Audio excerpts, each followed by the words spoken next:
right? And then you can just remove the selections and then move on.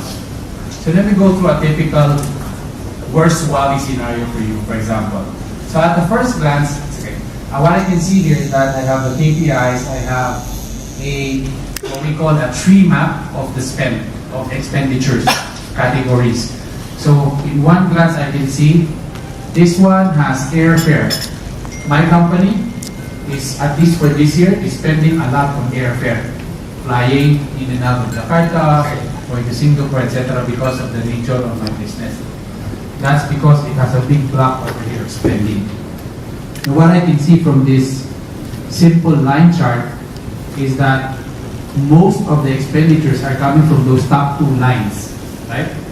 So if I look at that, and that is coming from, if I select those two lines, you notice that in the lower right, it shows me marketing and sales, right? So those two are the, say, top spending departments within my company. But that's the obvious ones that you can see from the dashboard. So what I'm going to do is, let's say I am a finance controller. I want to analyze my expenses for my company. I'm interested in this average expenses by employee. So I can understand these guys from sales and marketing, whether they're spending company money in an efficient way. Okay? So what I can do is I will blow it up, make it bigger so I can analyze further. So immediately I can see two outliers, right? Or something that immediately strikes you, like a wali. You can see two bubbles, this one and that one. And if I explain this chart is like the y-axis, the vertical axis is average spending. The x-axis, right, the horizontal one is total expenses. So maybe in finance, the normal reaction would be I would see this guy, Jonathan Torres, is the highest, has the highest expenses so far, and that's the reason why he's red over there. So what I can do is I click on it, right, and I select Jonathan Torres. You can see that here, right, upper right, and then I go back to the dashboard sheet. I can see that now I'm looking at Jonathan Torres expenditures, right? But because of the associative engine and all the charts recalculated based on Jonathan Torres expenses, I can see that the bulk of his expenses is coming from marketing operations, right? Maybe something like this. Maybe Jonathan is a marketing manager. There was a big event, and then that's the bulk of his expense. Saya bilang kan, data ini nggak nyambung sebenarnya. Jadi masih simple as it is, masih seperti itu dulu. Karena kita nggak berani ganggu data aslinya. Itu kan milik aplikasinya, bisa jadi aplikasi yang, contoh aja mungkin aplikasi yang kita gunakan di sini kan mungkin, data yang kita gunakan di sini mungkin hasil dari 4 aplikasi. Nah jadi itu bisa jalan aja seperti biasa, nggak ada masalah. Tapi ini yang saya bilang yang agak ajaib itu kita punya solusi. Kita bisa ngambil data dari manapun, kita kawinkan, kita bisa lihat sekarang dalam satu screen. Ya. Nah sekarang kita akan masuk ke bagian visualisasi. Tadi Ams itu lagi tunjukin kita masukin data-datanya dulu. Jadi 2 step. Step pertama kita ngambil data dulu. Step kedua baru kita versi untuk kerjain visualisasi. Nah di real life-nya biasanya itu yang ngurus data itu pasti IT. Ya dong, kita kan user atau kita dari bisnis kita nggak punya wewenang untuk masuk ke dalam database server. Jadi kita harus ngomong dengan IT.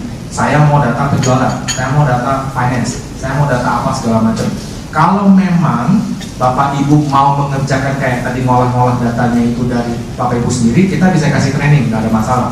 Tapi kalau mau IT yang kerjakan cukup normal juga. Jadi biar IT aja yang kita train, atau kalau Bapak Ibu mau bayar Ricky juga bisa, si Ricky juga mau ngerjain. Untuk yang ngawin-ngawin datanya. Setelah itu visualisasinya ini gampang. Nanti Am saya tunjukin visualisasi gampang, nggak masalah. Cara-caranya cuma drag and drop. Nanti kalau ada formula cuma kayak main di Excel gitu ya.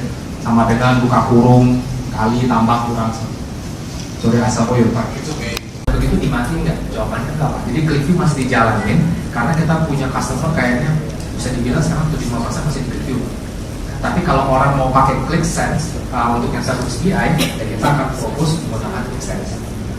Nah, feature and function-nya kalau saya takut yang lain terlalu lama Pak, kita bisa ngomong nanti sih Pak untuk Bapak perbanding, karena ini case-nya kan Bapak beda ya. Bapak udah punya Qlik, jadi kita bisa ngomong in detail nanti Pak. Kalau yang pertanyaan Bapak tadi untuk yang maksudnya dipublish di Mashup itu kan user sudah buat dashboard lewat Qlik Sense, bisa nggak dashboard itu dipublish lah istilahnya? Bisa ini dengan Qlik ini? Bisa. Jadi tapi itu menggunakan license Pak ya. Jadi misalkan ya, jadi Bapak harus bisa publish kayak tadi gitu Pak, di website gitu.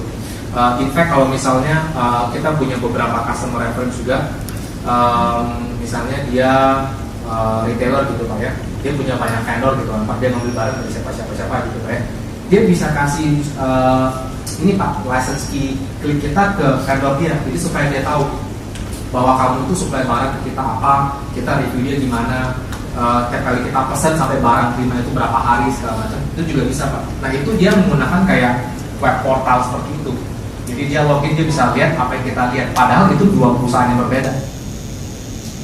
Bisa itu Pak. Tapi kalau Qlik Sense desktopnya sendiri itu Free Pak. Qlik Sense desktop atau free desktop itu free Pak. Bapak bisa masuk ke dalam website kita. Nah cuma itu Pak yang saya nggak rekomend untuk enterprise karena kalau Bapak mau kayak saya itu Pak, present istri saya gitu kan, meledekin, dia bilang hemat, saya bilang enggak, itu Pak saya bikin Excel aja Pak. Setiap bulan saya update tuh uang telepon berapa, gitu ya, uang berapa. Saya tinggal drag and drop ke Qlik Sense, saya punya sih, cuma saya nggak tunjukin pribadi. Jadi saya tunjukin kalau sini bilang hemat, nanti dulu ya kita kasih lihat. Nah kayak gini, ya saya nggak ingat sih begitu. Ya, bisa jadi sih Pak. Jadi kalau Bapak mau pakai Qlik desktop untuk personal purpose itu sangat direkomend. Cuma untuk company saya nggak komen, takut Pak, karena nanti datanya bisa dikompromis gitu ya.